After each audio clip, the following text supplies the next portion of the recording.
కృష్ణ ఇలా రావయ్యా అన్నాడు. ఏంటన్నయ్యా? ఏం లేదు, అదిగా మన చెల్లి ఉంది కదా సుభద్రాదేవి, ఆమె నేను రమ్మన్నాని పిలవయ్యా అన్నాడు. నేను రమ్మన్నాని చెప్పి పిలు మన చెల్లెళ్ళు అన్నాడు. అన్నయ్య మరి అది సుభద్ర, మరి సుభద్ర నీ బావుమర్ది అయినటువంటి అర్జునుడిని రప్పించి యతివేషం వేయించి నేను లేని సమయంలో మన చెల్లెల్నిచ్చి ఆ దొంగ స్వామికి ఇచ్చి పెళ్లి చేస్తావా? ఓ కృష్ణ, నీ నోరు మాట్లాడుతుంటుంది, నొసలు వెక్కిరిస్తుంటుందయ్యా నీకు. నువ్వు సామాన్యమైనటువంటి వాడవు కాదు అన్నయ్య. అన్నయ్య అంత మాట అనకండి అన్నయ్య. అయితే సుభద్రాదేవి బాధపడుతూ దుఃఖిస్తూ వెళ్ళింది అన్నయ్య. ఎందుకో పాపం, తను కోరుకున్నటువంటి అర్జున్ని పెళ్లి చేస్తుంది కదా, ఇంకెందుకో దుఃఖం. అక్కాదన్నయ్య, మేము ఎంతమంది ఉన్నా కూడా మరి మా అన్నగారు బలరామదేవుడు లేకపోయేనే అంటూ బాధపడుతూ వెళ్ళింది అన్నయ్య. కదా సత్య? సత్య కదా, తినే పనిలో ఉంది సత్య కదా అని అంటుండగా, అవును స్వామి, అవును స్వామి అంటే స్వామి మన సుభద్రాదేవి బాధపడుతూ వెళ్ళింది.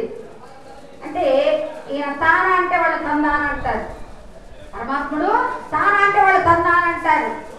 కనుక ఏంటి, నేను లేనని సుభద్రాదేవి బాధపడుతూ వెళ్ళిందా? అవునన్నయ్య, మా అన్నగారు బలరామదేవుడు లేకపోయేనే అంటూ బాధపడుతూ వెళ్ళింది అన్నయ్య. అయ్యయ్యో, అంత మన చెల్లికి అంత కర్మ ఏమిటయ్యా? అలా ఏమి లేకుండా ఇచ్చి పెళ్లి చేయడానికి మనం కూడా చక్కగా బ్రహ్మాండంగా చీనాంబరములు తీసుకుని వెళదాం పదండి అంటూ బ్రహ్మాండమైనటువంటి ధన కనక వస్తువాహనములు, పట్టు పీతాంబరములు ఇవన్నీ కూడా తీసుకుని వెళుతున్నారు బలరామదేవుడు. ఇక్కడ కృష్ణ పరమాత్ముడు తన 8 మంది భార్యలు అలా అందరూ కూడా సాత్వికి సమేతముగా అందరూ వెళ్ళారు. ఈ లోపల అక్కడ ముందుగా చేరుకున్నటువంటి వాడు అర్జునుల వారు సుభద్రాదేవిని తీసుకుని వెళ్ళి అలా పరిచయం చేశారు. అందరి ఆశీర్వాదము తీసుకున్నారు. ఆ ఇరువురు కూడా అన్నగారి యొక్క ఆశీర్వాదము తీసుకున్నారు, తల్లి గారి ఆశీర్వాదము తీసుకున్నారు. అలా మాట్లాడుకుంటున్నటువంటి ఆ తరుణంలో మరి వీళ్ళందరూ కూడా బ్రహ్మాండంగా ఈ ద్వారకా నగరం నుంచి అందరూ చేరుకున్నారంటే భక్తులారా. కాబట్టి అక్కడ అందరూ చక్కగా కుశల ప్రశ్నలు అడిగిన తర్వాత అందరూ మాట్లాడుకున్న తర్వాత మరి భోజనం చేసుకున్నారు. అలా 2-3 రోజులు గడిచిపోయిన తర్వాత మళ్ళీ తిరిగి కృష్ణ పరమాత్ముడు బలరామదేవుడు తమ అందరూ కూడా బయలుదేరి ద్వారకా నగరం చేరుకున్నారండి భక్తులారా. ఇలాంటి పుణ్యకాల ఘట్టంలో మరి చుట్టుకుంట రామాపురం మహాభారత యజ్ఞ మహోత్సవాలలో భాగంగా 120 రూపాయలు గ్రామ తాంబూలం సమర్పించారు. చుట్టుకుంట రామాపురం గ్రామ ప్రజలందరూ కలుసుకొని ఆలయ ధర్మకర్త గారు మరి కార్యకర్తలు పెద్దలకందరికీ ప్రత్యేకమైనటువంటి మా నమస్సుమాంజలు తెలియజేస్తూ 120 రూపాయలు గ్రామ తాంబూలం వారు సమర్పించారండి. అదేవిధంగా పల్లెముంట రుద్రపరెడ్డి గారు వారి మనవరాలు చైత్రారెడ్డి గారు, చిత్రారెడ్డి గారు కదా, చైత్రారెడ్డి గారు లేదు, చైత్రారెడ్డి గారు హరిదాస్ గారికి 100 రూపాయలు కానుక సమర్పించారు. నిన్న మనం పాడుకున్నాం కదండి, పిడికిడి తలంబరాలు అన్నటువంటి పెళ్లి కూతురు ఆ పాట వారికి చాలా ఇష్టమట. మళ్ళీ ఒకసారి పాడమని వారు 100 రూపాయలు కానుక సమర్పించారు. వారి పెద్దల ఆత్మక శాంతి కలగాలనే సందర్భంగా ఈ పాండవ రాజసూయ యాగములో ధర్మరాజుల వారు కథలో రాజసూయ యాగము చేస్తాడమ్మా. కాబట్టి అలా పెద్దల ఆత్మకు శాంతి కలగాలని వారు ఈనాడు ఈ పాండవ రాజసూయ యాగంలో 100 రూపాయలు కానుకలు సమర్పించారు. ఆ రుద్రపరెడ్డి గారి మనవరాలు పల్లెముంట వాస్తవ్యులండి చైత్రారెడ్డి గారు చిరంజీవి. ఎవరో అనుకునేరు మీరు, ఆ మేడం గారు కూర్చొని ఉన్నారు చూడండి, చిన్న బిడ్డ ఆవిడే చైత్రారెడ్డి గారు. మరి ఆ బిడ్డకు చదువుల తల్లి సరస్వతి మాత విద్యాబుద్ధులు ప్రసాదించి చక్కటి భవిష్యత్తునిచ్చి ఆ బిడ్డ ఏం కోరుకుంటుందో, కలెక్టరా, ఐఏఎస్ ఆఫీసరా, ఇంజనీరింగా, డాక్టరా, మరి ఏం కోరుకుంటే ఆ చదువుల తల్లి సరస్వతి మాత ఆ బిడ్డకు విద్యాబుద్ధులు ప్రసాదించి చక్కటి భవిష్యత్తునిచ్చి వారిని వారి కుటుంబాల వారిని ఎల్లవేళలా సర్వకాల సర్వావస్థలందు చల్లగా భగవంతుడు రక్షించి కాపాడవలసిందిగా కోరుకుంటూ మరి చక్కటి సమయం సందర్భం అడిగారు. చాలా సంతోషమైన ఒకటి పాడి ఉంది. ఎందుకంటే సుభద్రాదేవి వివాహమైనటువంటి తరుణంలో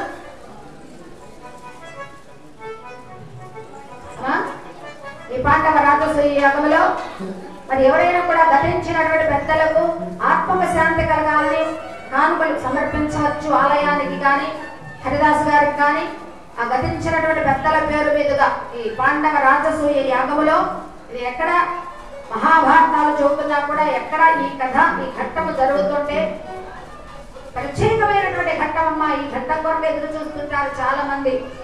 ఎందుకంటే ఆ గతించినటువంటి పెద్దల ఆత్మక శాంతి కలగాలని వారు కూడా ఆ గుడికి అయితేనేమి హరిదాస్ గారికి అయితేనేమి కానుకలు సమర్పిస్తుంటారు ఈ రాజసూయ యాగములో.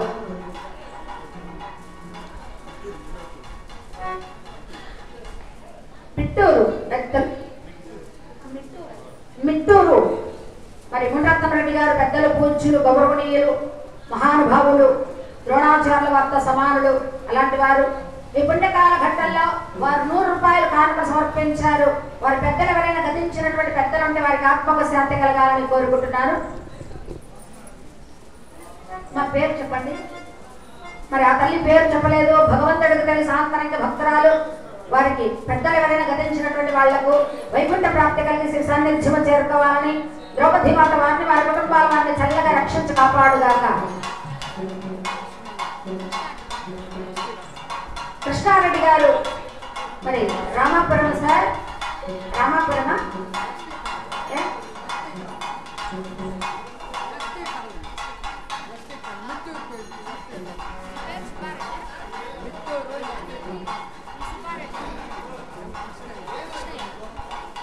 కృష్ణయ్య గారు కళాభిమానంతో ఈ పుణ్యకాల ఘట్టంలో వారు 100 రూపాయలు కానుకలు సమర్పించారు. అలాంటి వారికి వారి కుటుంబాల వారికి ఉద్యోగరీత్యా వ్యాపారత్య వారి పెద్దలు ఎవరైనా గతించినటువంటి పెద్దలు ఉంటే వారి వైకుంఠ ప్రాప్తి కలిగిన సాన్నిధ్యము చేరుకోవాలని వారిని వారి కుటుంబాల వారిని ద్రౌపది మాత సర్వకాల సర్వావస్థ చల్లగా కాపాడి రక్షించుగాక.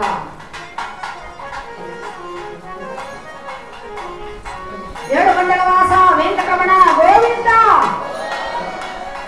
ఆంజనేయ వరద గోవింద, హర నమ పార్వతీపత హర మహాదేవ శంభో శంకర.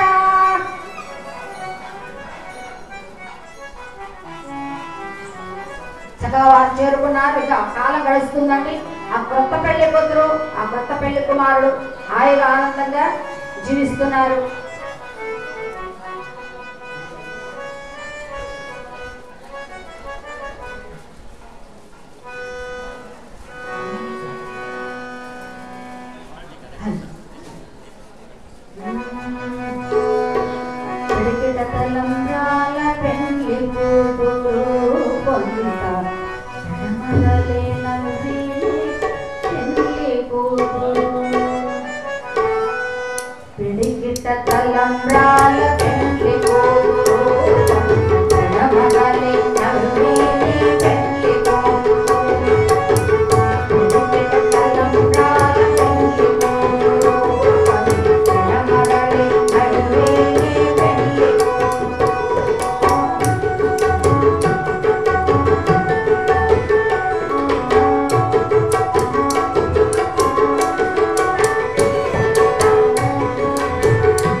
ఎప్పుడైతే ఆ గర్భము ధరించగా నవమాసములు నిండుతున్నాయి. అలా పుట్టింటికి తీసుకొని వచ్చారు. ఆ తల్లిని పుట్టింటికి తీసుకువచ్చారు. ఎందుకంటే అక్కడ మరి ఆ తల్లి మొదటి కాన్పు పుట్టింట్లోనే జరగాలి కనుక అలా పుట్టింటికి వచ్చింది ఆ సుభద్రాదేవి. అలాంటి తరుణంలో చక్కగా శ్రీమంతం జరిపిస్తున్నారండి. ఆ శ్రీమంతం ఎలా ఉందయ్యా అంటే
అలాంటి ఆ శుభతరుణంలో ఒకరోజు నిద్రిస్తున్నటువంటి ఆ తరుణంలో ఆ తల్లి పవలించి ఉండగా అడుగుతుంది ఆ బావగారు అర్జున వారిని, బావ పద్మవ్యూహ విషయంలో చెబితే వినాలని కోరికగా ఉన్నది బావ, తెలియచేయండి అన్నది.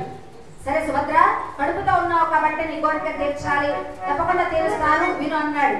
అలా పద్మవ్యూహంలోకి వెళ్లే దారి ఎప్పుడైతే అలా చెబుతున్నాడు, ఇంతలో ఆ తల్లి నిద్రపోయిందమ్మా. ఎప్పుడైతే నిద్రలోకి జారిపోతుంది. ఈ గర్భంలో ఉన్నటువంటి ఉన్నటువంటి ఆ శిశువు ఊపడుతున్నాడు. సుభద్ర, ఇదిగో పద్మం అనే పుష్పం ఎలా ఉంటుందో 100 రేకులతో ఉంటుంది. ఒక్కొక్క రేకు దగ్గర ఒక్కొక్క వీరుడు ఉంటాడు. ఆ ఒక్కొక్క వీరుణ్ణి జయించుకుంటూ లోపలికి వెళ్ళాలి. అలా లోపలికి వెళ్ళిన తర్వాత అక్కడ ఉన్నటువంటి వాళ్ళందరినీ కూడా ఛేదించి జయించి మళ్ళీ అలా తిరుగు దారి చూపుతున్నాడు. ఎలా రావాలి, ఏ విధంగా రావాలి, ఆ పద్మవ్యూహంలోకి వెళ్ళడం వరకు చెప్పాడు. ఆ తిరిగి వచ్చే దారి చూపుతుండగా కృష్ణ పరమాత్ముడు వచ్చాడు అక్కడికి. బావా, ఓ అర్జున, ఏమిటయ్యా ఆ కడుపుతో ఉన్నటువంటి వాళ్ళకు పద్మవ్యూహ విషయం చూస్తావా? అందులో మా చెల్లి నిద్రపోయింది, లేచి రావయ్యా, లేచిరా అంటూ అలా ఎప్పుడైతే తీసుకువెళ్ళినటువంటి ఆ తరుణంలో ఇక భక్తులారా ఇక ఆ మరిపించాలి అర్జున వారిని. ఎందుకంటే ఇక అక్కడ నుంచి తీసుకుని వెళ్ళాలి, భార్య దగ్గర నుంచి తీసుకుని వెళ్ళిపోవాలి. అలా తిన్నగా నడుచుకుంటూ వెళుతున్నారు. అలా తిన్నగా నడుచుకుంటూ వెళుతున్నటువంటి ఆ తరుణంలో మరింతకు ఎందుకు భగవంతుడు కృష్ణయ్య పద్మవ్యూహంలోకి వెళ్ళే దారి చెప్పాడు, తిరుగు దారి చూస్తుండగా ఎందుకు అడ్డుకున్నారయ్యా? ఇంతకు ఎవరు ఈ అభిమన్యుడు? ఎవరు ఇతని జన్మ వృత్తాంతం ఏమిటి? మనం పద్మవ్యూహంలో తెలుసుకుంటాము. అతని యొక్క చరిత్ర మనం పద్మవ్యూహంలో తెలుసుకుంటామండి. ఎందుకు చెప్పకుండా చేశాడు భగవంతుడు? ఇంతకెవరు ఈ అభిమన్యుడు? ఈ విషయాలన్నీ కూడా పద్మవ్యూహంలో మనము ఆ కథల్లో ఆ ఘట్టంలో తెలుసుకుంటాము. ఇక అలా నడుచుకుంటూ వెళ్తున్నారు. అలాంటి తరుణంలో ఇక్కడ శ్వేతకి అయినటువంటి రాజర్షి చేసినటువంటి ఆ సత్రయాగములో బాగా ఆజ్యం పోశారు. ఆజ్యం ఎప్పుడైతే పోయగా బాగా సేవించాడు ఆజ్యాన్ని. అలాంటి తరుణంలో ఈయన అజంతి వ్యాధి పట్టుకుందండి. ఎప్పుడైతే అజంతి వ్యాధి పట్టుకుందో అరగని జబ్బు, అంటే వ్యాధి అంటే అది కాదు, అరగని జబ్బు వచ్చేసింది ఆయనకు. ఏమంటే ఒకరోజు మన ఇంటిలో భోజనాలు ఎక్కువ చేస్తేనే ఒక 5-6 రకాలు వెరైటీలు వంటకాలు చేశారనుకో, ఆ రోజు తినేస్తాం, బాగా తింటాం, రోజు కంటే కాస్త ఎక్కువగా భోజనం చేస్తాం. భుక్తాయాసం, అటు కదలేం ఇటు కదలేం. ఒక రోజు పోయే అలా మనం అటు ఇటు కదలేమే భోజనం చేసిన తర్వాత. మరి కొన్ని సంవత్సరాలు యాగము చేయగా ఆ యాగములో నెయ్యి బాగా తాగాడు అగ్నిదేవుల వారికి. ఈ అజంతి వ్యాధి అరగని జబ్బు వచ్చింది. మరి బ్రహ్మదేవుల దగ్గరికి వెళ్ళాడు. నాకు ఈ అరగని జబ్బు ఏ విధంగా నయమైపోతుందంటే, నాయన భూలోకములో దేవేంద్రుడి యొక్క ఖాండవనం ఉన్నది, ఆ ఖాండవనం దగ్గరికి వెళ్ళు, నీ వ్యాధి తగ్గిపోతుంది, కడుపు నొప్పి బాధ అన్నాడు. సరే, భూలోకానికి వచ్చాడు. దేవేంద్ర వారి యొక్క ఖాండవనాన్ని దహించి వేస్తున్నాడు. ధగధగమంటూ ఆ ఖాండవనానికి కాపలాగా ఉన్నాడు తక్షకుడు.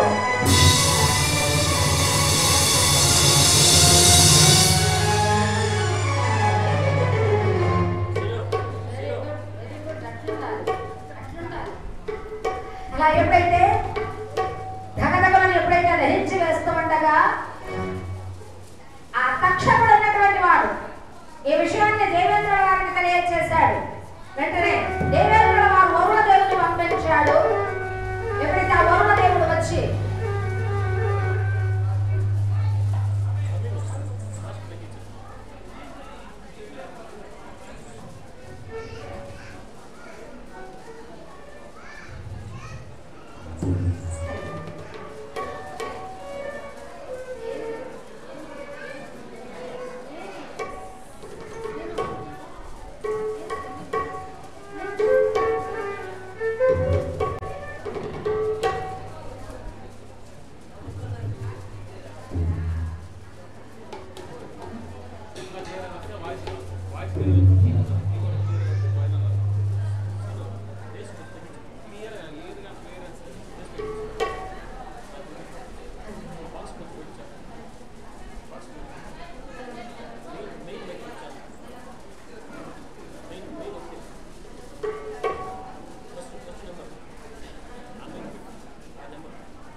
భక్తులారా, చంద్రశేఖర్ గారు జ్ఞాపకార్థం మరి అవ్వ మంగమ్మ గారు హరిదాస్ గారికి 100 రూపాయలు కానుకలు సమర్పణ చేసుకుని ఉన్నారు. చంద్రశేఖర్ గారు వారు కీర్తి శేషులయ్యారండి. వారి జ్ఞాపకార్థంగా అవ్వ బంధమ్మ గారు గుడికి 100 రూపాయలు, దాస్ గారికి 100 రూపాయలు కానుకలు సమర్పించారు. మరి కీర్తి శేషులైనటువంటి వెంకటప్ప నాయుడు గారు, సిద్ధమ్మ గారు వారి జ్ఞాపకార్థంగా మరి వారి కుమార్తె అయినటువంటి భారతి గారండి. ప్రతిరోజు వారు మరి అందరూ కూడా వస్తున్నారు. అదే విధంగా భారతి గారు కూడా ప్రతిరోజు ఇక్కడ కూర్చొని కథాగానం వింటూ వారి అమూల్యమైనటువంటి ఆశీస్సులు మాకు అందిస్తున్నారు భారతి గారు. అలాంటి వారి తల్లిదండ్రులండి కీర్తి శేషులైనటువంటి వారు వెంకటప్ప నాయుడు గారు చక్కటి కళాకారులు. వారికి ఎన్టీఆర్ గారు అంటే వారికి ఎంతో ఇష్టమట. ఆ పాట అన్నా కూడా వారికి ఎంతో ఇష్టమటండి. ఆ ఘంటసాల వారు ఆలోచించినటువంటి ఆ పాటలంటే వారికి చాలా ఇష్టమట. అలాంటి మరి సిద్ధమ్మ గారు ఆ ఇరువురికి కూడా తల్లిదండ్రులకు జ్ఞాపకార్థంగా వారి కుమార్తె భారతి గారు ఈ పాండవ రాజసూయ యాగములో ఆ తల్లిదండ్రులకి ఇరువురికి కూడా వైకుంఠ ప్రాప్తి కలిగి శివ సాన్నిధ్యము చేరుకోవాలని మరి వీరు గుడికి 1116 రూపాయలు కానుకలు సమర్పించారండి. గుడికి 1116 రూపాయలు, హరిదాస్ గారికి 100 రూపాయలు, వైద్య బంధుమ వారికి ముగ్గురికి 300 రూపాయలు, పూజారి వారికి 100 రూపాయలు కానుకలు సమర్పించారు. అక్కడ ఒకసారి గట్టిగా చప్పట్లు పట్టండి ఆయన. గుడికి కూడా వారు 1116 రూపాయలు కానుకలు సమర్పించారు. మరి వారి తల్లిదండ్రుల జ్ఞాపకార్థంగా అలాంటి భారతి గారికి మరి కుటుంబ సభ్యులందరికీ కూడా చూడండి, కూతుర్లు అంటే అంటారు అబ్బా ఆడబిడ్డ అంటారు. ఆయన ఈనాడు ఆ తల్లిదండ్రుల జ్ఞాపకార్థంగా ఆ దుఃఖిస్తూ బాధపడుతూ ఆ తల్లిదండ్రులను గుర్తుకు తెచ్చుకొని వారు బాధపడుతున్నారు. అలాంటి ఆ తల్లికి భగవంతుడు ధైర్యాన్ని ఇచ్చి పోయిన సంవత్సరం కూడా వారు ఎంతో చక్కగా ప్రతి సంవత్సరం వారి తల్లిదండ్రుల జ్ఞాపకార్థంగా కానుకలు సమర్పించారు మహాతల్లి భారతి గారు. తప్పకుండా ఎన్టీఆర్ గారు పాట పాడతారమ్మ, పాడి వినిపిస్తారు. ఇలాంటి వారికి భారతి గారు కుటుంబ సభ్యులందరికీ కూడా ఉద్యోగ వ్యాపారాన్ని భగవంతుడు చల్లగా కాపాడి రక్షించుగాక.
సావిత్రమ్మ గారు హరిదాస్ గారికి 100 రూపాయలు కానుకలు ఇచ్చారు. వాయిద్య బృందముల వారికి 60 రూపాయలు, గుడికి 20, పూజారి వారికి 20 రూపాయలు కానుక సమర్పించారు. చూడండి, పి పాండురంగారెడ్డి గారు భార్య సావిత్రమ్మ గారు హరిదాస్ గారికి 100 రూపాయలు, వాయిద్య బృందముల వారికి 60 రూపాయలు, గుడికి 20, పూజారి వారికి 20.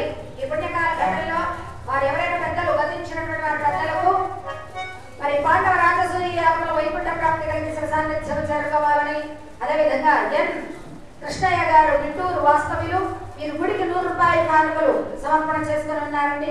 అట్లాంటి వారికి వారి కుటుంబాల వారికి ఉద్యోగం నుంచి వ్యాపారం భగవంతుడు సర్వకాల సర్వావస్థలైతే చల్లగా కాపాడి రక్షించుగాక.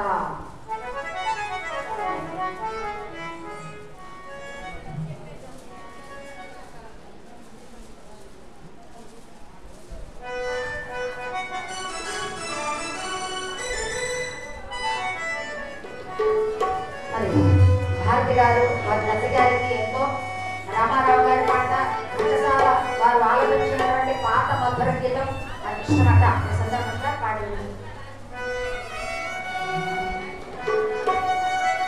ఏ జీవన తరంగాలలో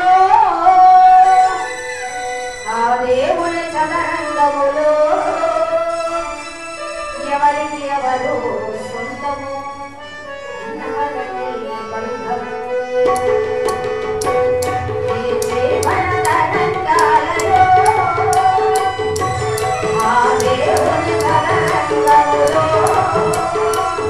ఎవరికి ఎవరు సొంతము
100 రూపాయల కానుకలు ఇచ్చారండి.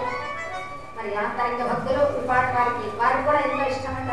అలాంటి మరి భారతి గారు వారు అడిగినందుకు మరొక భక్తుడు కూడా వచ్చాడు. ఆంతరిక భక్తుడు ఈ పాట రాజసూయ యాగంలో మరి ఈ పాటకు వారు కూడా ఆనందించి 100 రూపాయల కానుకలు సమర్పణ చేసుకొని ఉన్నారు. అలాంటి వారికి వారి కుటుంబాల వారికి భారతి గారికి వారి తల్లిదండ్రులకు వైకుంఠ ప్రాప్తి కలిగి సంధించుమ చేరుకోవాలని ఆ కుమార్తె కొడుకులు తండ్రుల ఆస్తులు పంచుకుంటారు. మీ కుమారుడు తండ్రుల ఆస్తులు పంచుకుంటారు. వారి అస్తిత్వాన్ని కూడా పంచుకోవాలి. అస్తిత్వం అంటే ఇట్లాంటి దాన ధర్మాలు వారి పేరు మీదుగా జరిపించాలి. కానీ ఆ బాధ్యత ఈనాడు భారతి గారు తీసుకున్నారు. ఆ బాధ్యత కుమారులు చేయాలి, కానీ బాధ్యత కుమార్తె కూడా స్వీకరించింది. ఆ తల్లిదండ్రుల జ్ఞాపకార్థంగా గుడికి 1116 రూపాయలు కానుకలు ఇచ్చారు.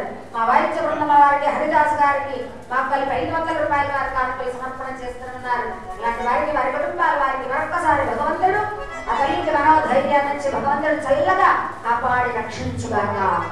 ఏడుకొండలవాస వెంకటరమణ గోవింద.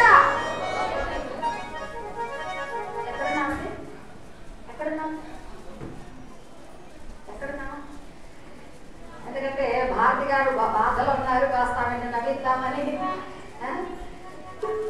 సరే, ఎప్పుడైతే చక్కగా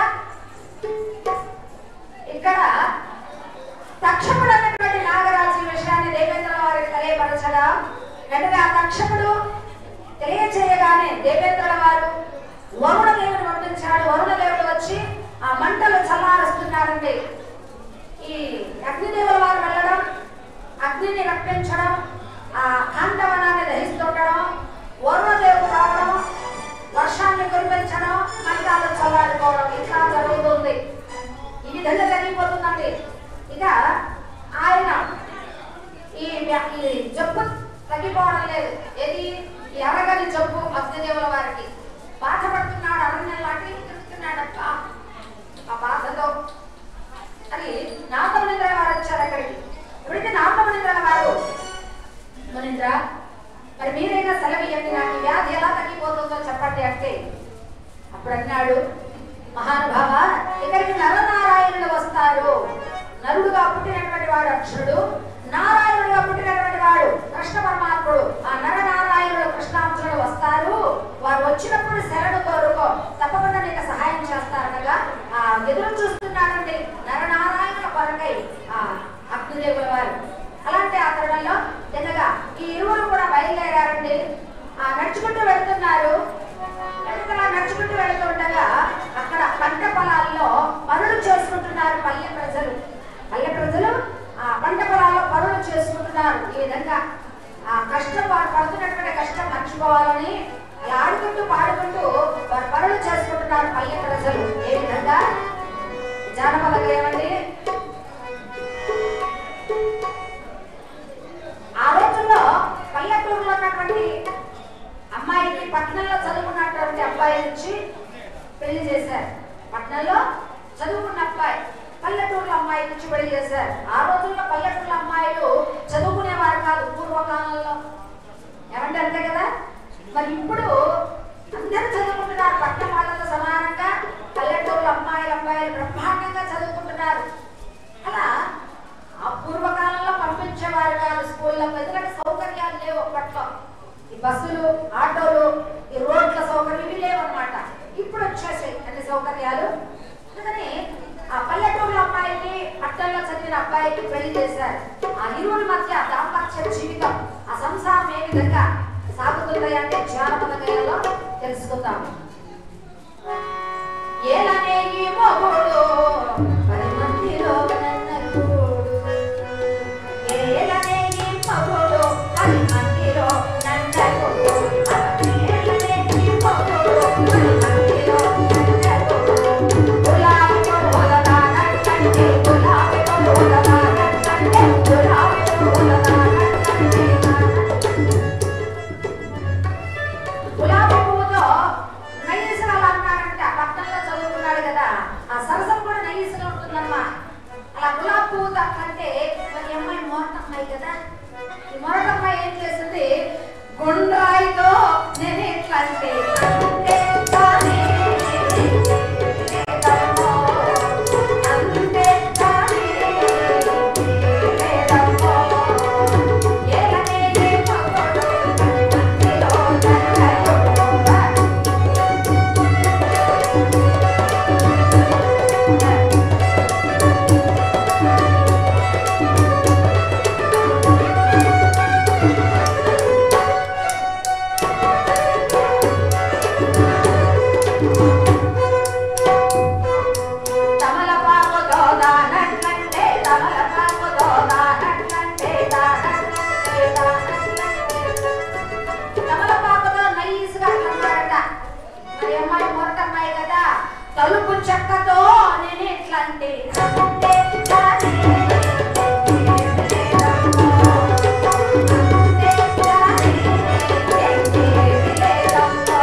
ఈ అమ్మాయి మొరటమ్మాయి కదా, మజ్జు కత్తితో నేను ఎట్లంటే అంతే గాని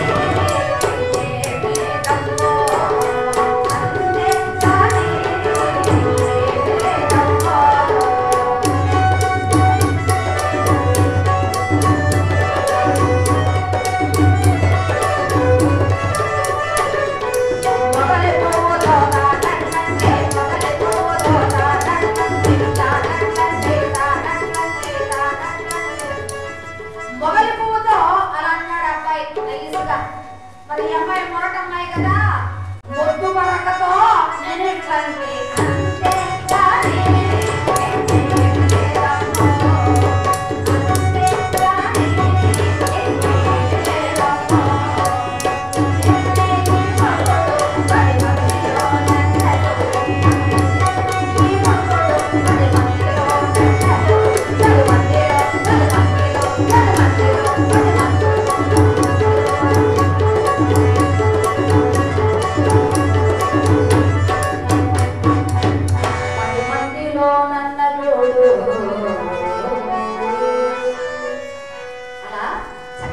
పంట పొలాల్లో పనులు చేసుకుంటూ పాడుకుంటున్నారు వారు. పల్లె ప్రజలందరూ కూడా అలా తిన్నగా బయలు మరి ఇంకాస్త ముందుకు వెళుతున్నారు. అక్కడ అరణ్యము, ఆ అరణ్యములో బ్రహ్మాండమైనటువంటి ఆ పక్షులు, గలగల పారుతున్నటువంటి సెలయేర్లు, ఆ వృక్షాలు, ఆ వన సంపద బ్రహ్మాండంగా ఉందట. చూశాడు అర్జునుల వారు. చూసి ఆహా తండ్రి స్వామి ఏమిటి నీ సృష్టి అని ఈ విధంగా వర్ణించుకుంటూ వెళ్తున్నాడు. అంటే ఇక్కడ అర్జున వారు వర్ణించలేదండి, ఇది వారు ఎప్పుడో సినిమా కవి గారు వర్ణించారు చక్కగా. సృష్టించావు ఇలా మురిపెంచావు, అదే ఆనందం అదే అనుబంధం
100 రూపాయలు, పూజారి వారికి 100 రూపాయలు.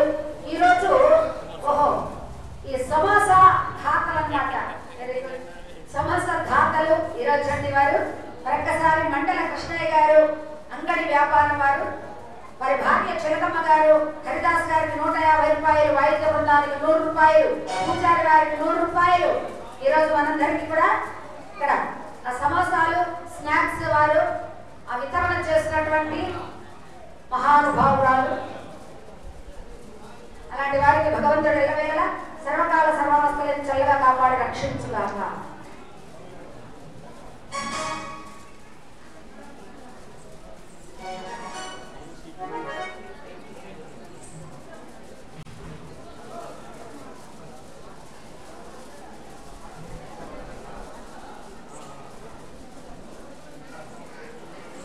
కీర్తిశేషులైనటువంటి వారు ఆడి రామకృష్ణారెడ్డి గారు. మరి కీర్తిశేషులైనటువంటి వారు ఆడి రామకృష్ణారెడ్డి గారు ఎక్స్ సర్పంచ్ గారిని శ్రీ రామాపురం వాస్తవ్యులు ఎక్స్ సర్పంచ్ గారు వారి జ్ఞాపకార్థంగా వారి కుమారుడు అయినటువంటి వారు ఆడి రంజిత్ రెడ్డి గారు గర్భగుడికి ఏసీ యూనిట్ ఏసీ వారు మన గర్భగుడికి అమ్మవారి ఆలయంలో ఏసీ వారు సుమారు 35,000 రూపాయలు వారు విరాళం ఇచ్చినటువంటి ధాతలు. ఒకసారి చప్పట్లు కట్టండి అన్న. ఆహా, ఇలాంటి వస్తువులు కదా ఇస్తే ఆ గుళ్ళో ఎప్పటికీ కూడా చిరస్థాయిగా ఉండిపోతాయి. చిరస్థాయిగా అది పని చేసేంత వరకు ఆ ఏసి వారి పేరు అలా చిరస్థాయిగా మిగిలిపోతుంది. మరి ఇక్కడ ఈ స్థలాన్ని ఎవరైతే దానం చేశారో, భూదానము, ఈ స్థలము ఎవరైతే దానం చేశారో, ఇదిగో ఈ మండపం ఇక్కడ నుంచి ఆ చివరి వరకు ఎవరైతే దాన ధర్మాలు చేశారో వాళ్ళ పేర్లన్నీ కూడా వాళ్ళు ఇచ్చి వెళ్ళిపోవచ్చు, కానీ వారి పేరు చిరస్థాయిగా ఉండిపోతుంది ఇక్కడ. అలాంటి మహానుభావులు, మహనీయులు ఎంతో మంది చక్కగా ఈ గుడి డెవలప్మెంట్ చేస్తున్నారు కూడా. ఇక చేయబోతున్నటువంటి వారికి ఇట్లాంటి మహానుభావులు మరొకసారి ఈ పాండవ రాజసూయ యాగంలో మరి వారి తండ్రి గారికి కూడా వైకుంఠ ప్రాప్తి కలిగిన సాన్నిధ్యం చేరుకోవాలని కీర్తిశేషులైనటువంటి ఆడి రామకృష్ణారెడ్డి గారు ఎక్స్ సర్పంచ్ గారు శ్రీ రామాపురం వాస్తవ్యులు వారి జ్ఞాపకార్థంగా వారి కుమారుడు ఆడి రంజిత్ కుమార్ రెడ్డి గారు మరి వీరు కూడా పోయిన సంవత్సరం బ్రహ్మాండంగా అందరిలో మన కార్యకర్తల్లో ఒకరండి. అట్లాంటి గర్భగుడికి ఏసీ యూనిట్ మరి సుమారు 35,000 రూపాయలు విరాళం ఇచ్చినటువంటి ధాతలు. మరి ఇవే కాకుండా రోజు మన సుబ్రహ్మణ్య రెడ్డి గారు, మరి రంజిత్ రెడ్డి గారు ప్రతిరోజు కూడా వాళ్ళు ఇక్కడ ఉభయం వాళ్ళు ఒకవేళ రాకపోయినా వాళ్ళే ప్రతిరోజు కూడా ఇక్కడ స్నాక్స్, బిస్కెట్లు, బోండాలు, మిరపకాయ బజ్జీలు, తర్వాత ఇవన్నీ సబ్జలతో చేసినటువంటి నిన్న బ్రహ్మాండంగా అట్లా రోజుకు వెరైటీ మీరేం తింటారో చెప్పండి తల్లి, రేపు అదే తీసుకొద్దాము అడిగారమ్మా. మా భాస్కర్ మన సుబ్రహ్మణ్యం రెడ్డి గారు అడిగారు, మీరేం తింటారో ఒకసారి లిస్ట్ ఇవ్వండి అమ్మా, మాకు లిస్ట్ ఇవ్వండి, మీరేం తినాలని కోరుకుంటున్నారు, ఏం కావాలి, అబ్బా ఈ రోజు అయితే ఇవి బాగుంటుంది లేదా ఆయనతోనే మీరు చెప్పచ్చు. ఆ ఏర్పాట్లు కూడా చేస్తారు వారు. ఇట్లాంటి బ్రహ్మాండమైనటువంటి ఈ పరమ పవిత్రమైనటువంటి మహాభారత యజ్ఞంలో ఇంతమందికి చక్కగా ఈ విధంగా వారు టీలు, స్నాక్స్ 3-4 సార్లు వారు పంచుకునే ఉన్నారు కథ అయిపోయేంత వరకు. అట్లాంటి వారికి మీ ఓపిక, మీరు ఓడిపోతారా, పెట్టేవాళ్ళు ఓడిపోతారా చూద్దాం. భారతం అయిపోయేంత వరకు మీరే ఓడిపోతారా, తినేవాళ్ళు. భారతి గారు చదువుతున్నారు, తినలేరట, చేతులు ఎత్తేసారు పైకి. అమ్మా సంచులు తెచ్చుకోండి, సంచులు ఆ సంచుల్లో వేసుకోండి. రాత్రికి ఇక భోజనం చేసే పనే లే. ఈరోజు మరి రాత్రికి నాటకం, వంట చేసే పనే లేదు మనకి. ఇక్కడే భోజనాలు మనకు ఏమా. ఇంటికి వెళ్ళకండి, ఎందుకు మళ్ళీ ఆటో ఖర్చు కూడారు దండగా. కాబట్టి ఇక్కడే హాయిగా ఫ్యాన్లు వేసినారు, ఏసీ కూడా అరేంజ్ చేశారు. రేపు మనకు కూడా వచ్చే సంవత్సరానికి మనకు కూడా హాల్లో ఎవరో ఒకరు ఇస్తారు అమ్మా. ఎవరో ఒకరు దాతలు ముందుకు రాకుండా ఉంటారా? ఏ సార్ ఎవరో ఒకరు దాతలు ముందుకు రారు, మాకు కూడా వేసేది హాల్లో పెట్టించారు సార్. చెప్పలేము అమ్మ,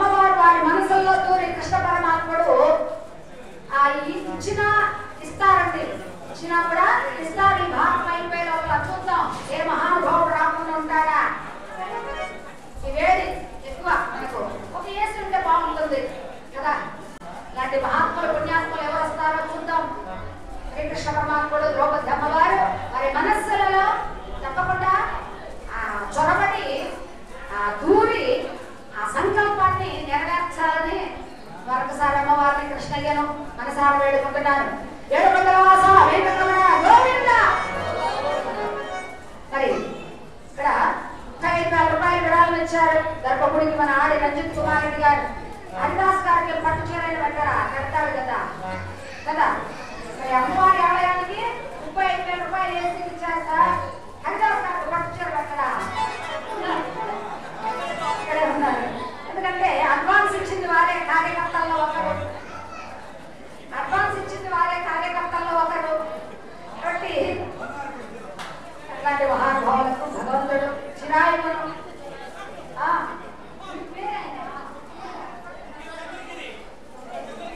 ఈయన చంద్రగిరి. Okay very good. నేను పంపదీసి అనుకున్నాను. పర్వాలేదు ఏమిటండి. మరి ఆడి రంజిత్ కుమార్ రెడ్డి అంటండి. ఇలాంటి మహానుభావులు వారు ఎప్పుడు కూడా ఆయురారోగ్యాలతో అష్టైశ్వర్య భోగవాక్యములతో చిరాయువునిచ్చి వారిని వారి కుటుంబాల వారిని ద్రౌపది మాత ఎల్లవేళలా రక్షించి కాపాడవలసిందిగా కోరుకుంటూ మరి అమ్మవారి ఆలయానికి ఇచ్చారని కానుకలు అంతకు 10 ఆ తల్లి వారికి సహాయం చేస్తుంది. ఇది యథార్థం, ఇది నిజం. ఒకవేళ ఎవరైనా ఇచ్చేవాళ్ళంటే అక్కడ పెద్దలు ఉన్నారు, కార్యకర్తలు ఉన్నారు, అక్కడికి వెళ్ళి మీ పేర్లు రాయించుకొని వస్తాయి. ఇక్కడ మేము చూద్దామండి వారి పేర్లు. ఏడుకొండలవాస వెంకటరమణ గోవింద. అలాంటి ఆ తరుణంలో చక్కగా బ్రహ్మాండంగా వెళుతున్నారండి. ఎప్పుడైతే కాంతవనము దగ్గరకు వెళ్ళారు, ఆ కాంతవనము అక్కడ ఆ కాంతవనములో ఒక మహానుభావుడు వచ్చి కృష్ణ పరమాత్మ పాదాలు పట్టుకొని వెళుతున్నాడు. మహానుభావ రక్షించండి. ఎవరు నాయన నీవు? నేను అగ్నిదేవుడను. ఈ విధంగా నాకు అరగని జబ్బు వచ్చింది. మరి ఈ అరగని జబ్బు ఏ విధంగా పోతుందయ్యా అంటే ఇక్కడ దేవేంద్రుల వారి యొక్క కాండవనం ఉన్నది.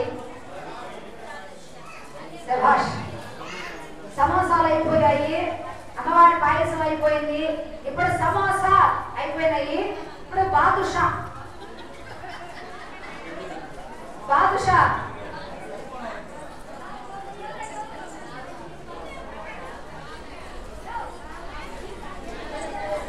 మరి మా వాయిద్య బృందాల వారు ఇవ్వలేదటండి పాపం. వాయిద్య బృందాల వారు 1959 నుండి 1971 వరకు భారతము నచ్చినది. 1971 పొన్నా రామరెడ్డి గారు, మరి బాబాజ్ రెడ్డి గారు, ఏమండి పొన్నా రామరెడ్డి గారు, బాబాజ్ రెడ్డి గారు గుడి నిర్మాణం ధర్మకర్తలు. 1971 భారతం ప్రారంభం. వారి తండ్రి గారికి ఆత్మక శాంతి కలగాలని పాండురంగ మహత్యం అన్న ఆ సినిమాలో అమ్మాని రచన ఆలోచించలేమ్మ అనే పాటను వారు అడిగారండి. వారి కుమారుడైనటువంటి వెంకటరమణ రెడ్డి గారు వారు హరిదాస్ గారికి 100 రూపాయలు, వైద్య బృందం వారికి 150, పూజారి వారికి 20 రూపాయలు, మొత్తం 280 రూపాయలు వారు కానుకలు సమర్పణ చేసుకొని ఉన్నారండి. ఏమండి 1959 నుండి 1971 వరకు భారతం. మరి వీరు 1971 పొన్న రామరెడ్డి గారు,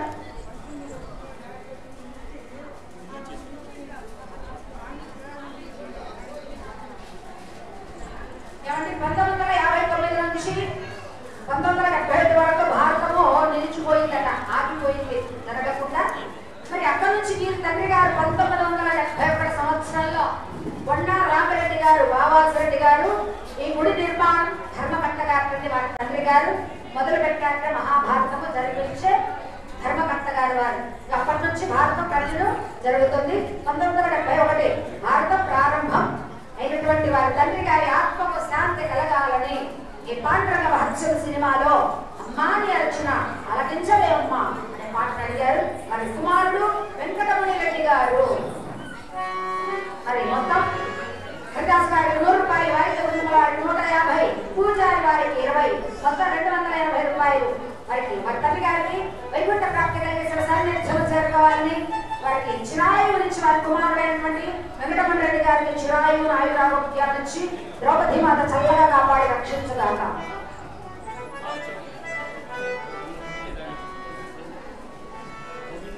భక్తులారా, మరి ఇక్కడ ఈ మహాభారత యజ్ఞం జరిపిస్తున్నటువంటి ఆలయ కార్యకర్తలందరూ కూడా మనందరికీ ఇక్కడ కళామందరులలో పెద్దలందరికీ కూడా కింద కూర్చోలేరని ఉన్నటువంటి కుర్చీలన్నీ మీకే వారు ఇచ్చేశారు. వాళ్ళు కింద కూర్చున్నారమ్మా, వారు కింద కూర్చున్నారు. మహానుభావులు కార్యకర్తలు కాని వారికి చేతులెత్తి నమస్కరించాలి.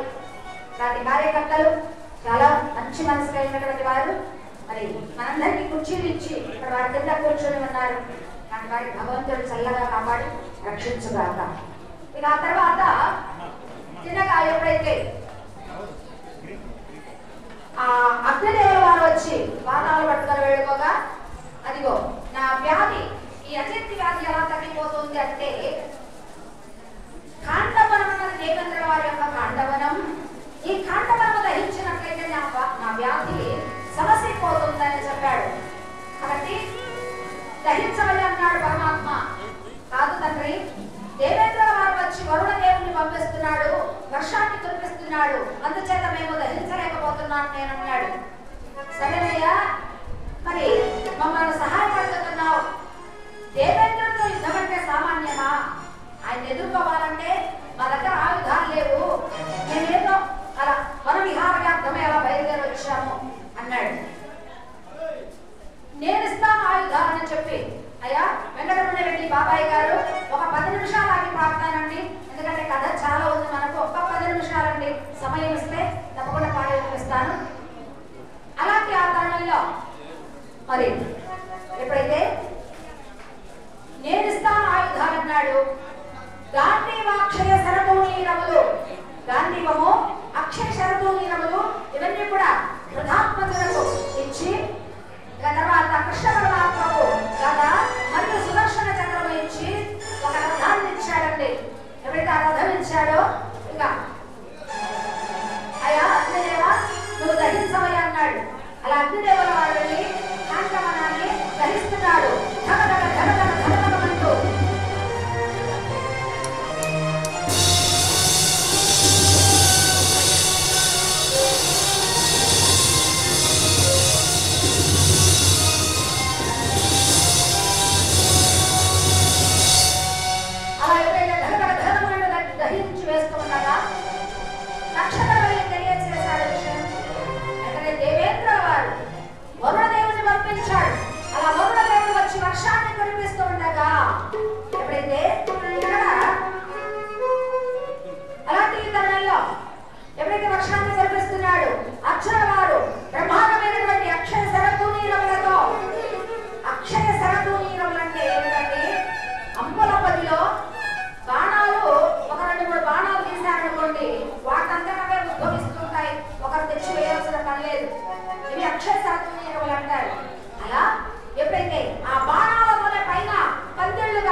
నీ నోటిలో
ఎప్పుడైతే అవతల పడిపోయి బ్రతికిపోయాడు, మంటల ఆవల పడిపోయాడు, బ్రతికిపోయాడండి ఈ అశ్వసేనాది భుజంగము. అలా బ్రతికిపోయినటువంటి వాడు తల్లిని పోగొట్టుకున్నాడు. అమ్మా అమ్మా నిన్ను రక్షించుకోలేకపోయానే తల్లి, అమ్మా ప్రాణాలు కోల్పోయావా తల్లి, అమ్మా నన్ను క్షమించమ్మా, దీనికందరికీ కారణము అదిగో అర్జునుడు. ఆ అర్జునుడిని ఎలాగైనా పగ సాధిస్తాను, పగ పగ పగ అంటూ చిన్నగా కర్ణుడి దగ్గర చేరాడు. ఆ కర్ణుడు, ఓ కర్ణ నీ పగ నా పగ చల్లారుతుంది, అర్జునుడు అంటే నీకు కూడా పగ కాబట్టి నన్ను నీ వశము చేసుకో, నన్ను నీ వశము చేసుకో. ఆ ఎప్పుడైనా అర్జునుడితో ఎదుర్కొన్నప్పుడు ఆ నన్ను అతని మీదకి ప్రయోగించు, నాగాస్త్రంగా మారుతాను, అప్పుడు నన్ను ప్రయోగించాలని చెప్పగా అలా ఒక వరం తయారు చేసి ఆ వరలో ఈ అశ్వసేనాది భుజంగాన్ని ఉంచి ప్రతిరోజు అక్షతలతో పుష్పాలతో పూజ చేస్తూ తన వశము చేసుకుంటున్నాడు. అలాంటి తరుణంలో ఇక్కడ ఎప్పుడైతే మరి కాండవనంలో మరొక మహానుభావుడు ఉన్నాడండి. ఎవరంటే ఈయన మందపాలుడు అన్నటువంటి మహారాజు గారు. ఈ మందపాలుడు సత్యలోకానికి వెళితే ఆ సత్యలోకపు ద్వారాలు కనిపించలేదు. ఎప్పుడైతే సత్యలోకపు ద్వారాలు కనిపించలేదో ఆ పితృదేవతలు కనిపించన్నారు, నాయన నీకు సత్యలోకపు ద్వారాలు కనిపించాలి అంటే నీవు వివాహం చేసుకొని నీకు పుట్టినటువంటి ఆ సంతానము చేత మాకు పిండ తర్పణాలు గతించినటువంటి పెద్దలకు పిండ తర్పణాలు వదిలితే అప్పుడు నీకు ఈ స్వర్గలోకపు ద్వారాలు కనిపిస్తాయని చెప్పగా ఈ మందపాలుడు భూలోకానికి వెళ్ళి మానవులను వివాహం చేసుకుంటే ఆలస్యం అయిపోతుందని లౌక పక్షిలాగా మారిపోయాడు. మరొక లౌక పక్షిని పెళ్లి చేసుకున్నాడు. ఆమె పేరు లపిత. లపితను ఎప్పుడైతే పెళ్లి చేసుకున్నాడో సంతానం లేదు. రెండవ జరితాన్ని పెళ్లి చేసుకున్నాడు, రెండవ భార్యను. ఈ రెండవ భార్యకు జరితానికి 4 కుమారుడు. సాలస్రవుడు, అస్తమమిత్రుడు, ద్రోణుడు, జరితారి అన్నటువంటి 4 కుమారులు ఎప్పుడైతే జన్మించారు. ఆ 4 కుమారులు జన్మించినటువంటి ఆ తరుణంలో మరి భక్తులారా ఆ మంటలు వస్తున్నాయి, వేడుకుంటున్నారు. కృష్ణయ్య మహానుభావ, దేవాది దేవ, కృష్ణ ఆపద్బాంధవ, అనాథ రక్షక, దేవాది దేవ మహానుభావ కాపాడు, రక్షించు. అది ఆ మంటలు వస్తున్నాయి. మానవులను వివాహం చేసుకుంటే ఆలస్యమైపోతుందని లౌక పక్షిలాగా మారి సంతానాన్ని కన్నారు. మరి ఈ బిడ్డల చేత గతించినటువంటి పెద్దలకు పిండ తర్పణాలు వదిలించాలి, అప్పుడు నాకు పితృలోక ద్వారాలు కనిపిస్తాయి, కాబట్టి కరుణించు మహానుభావ, దేవాది దేవ, కృష్ణ రక్షమాం పాహిమాం అని వేడుకోగా ఇప్పుడు కరుణించినటువంటి వాడే కృష్ణ పరమాత్ముడు వారు ఉన్నటువంటి ఆ ప్రాంతానికి వెళ్లకుండా ఆ మంటలు అలా అగ్నిదేవుల వారు అట్నుంచే వెళ్ళిపోయాయండి. ఆ కాండవనంలో మరొక మహానుభావుడు ఉన్నారు. ఎవరన్నా ఆయన మందిరాలు నిర్మించడంలో, శిల్పాలు తయారు చేయడంలో బ్రహ్మాండమైనటువంటి మరి శిల్పి మయబ్రహ్మ. ఇతడు మయబ్రహ్మ. అతడు ఎప్పుడైతే వేడుకుంటున్నాడో ఆ కాండవనంలోనే కాపురం ఉంటున్నాడు మయబ్రహ్మ గారు. అలాంటి ఇప్పుడే కాలఘట్టంలో కోటాగారం కృష్ణయ్య గారు తండ్రి గారికి ఆత్మశాంతి కలగాలని ఈ పాండవ రాజసూయ యాగంలో 20 రూపాయల కానుకలు సమర్పించారు. అదేవిధంగా కె వెంకటేశ్వర రెడ్డి గారు, భారతమ్మ గారు, హరిదాస్ గారికి 50 రూపాయలు, పూజారి గారికి 50 రూపాయల కానుకలు ఇచ్చారు. తర్వాత ఎన్ లీలాకృష్ణ గారు నడవలూరు వారు గుడికి 210 రూపాయల కానుకలు ఇచ్చారండి. ఎన్ లీలాకృష్ణ గారు నడవలూరు గుడికి 210 రూపాయల కానుకలు ఇచ్చారు. ఎన్ లీలాకృష్ణ గారు నడవలూరు గుడికి 210 రూపాయల కానుకలు ఇచ్చారు.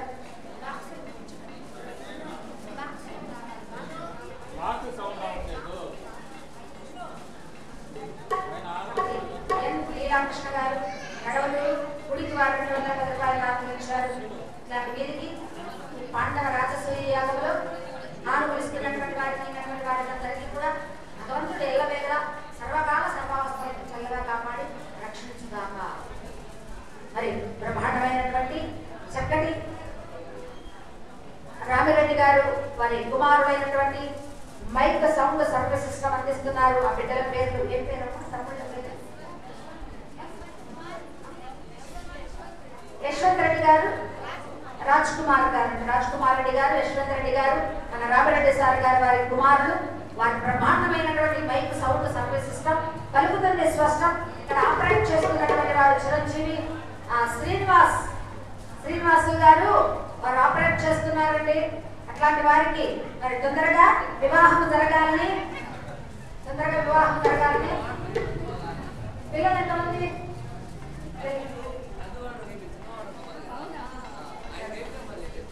Very good. కాబట్టి అట్లాంటి ఆ బిడ్డకు స్త్రీలకు బ్రహ్మాండమైనటువంటి ఒక డజన్ మంది బిడ్డలు కలగాలని ఆ భగవంతుడు వారిని వారి కుటుంబాలను ఉద్యోగ వ్యాపారీత్య సర్వకాల సర్వావస్థల నుంచి రక్షించి కాపాడుగాక. నాయన కొంచెం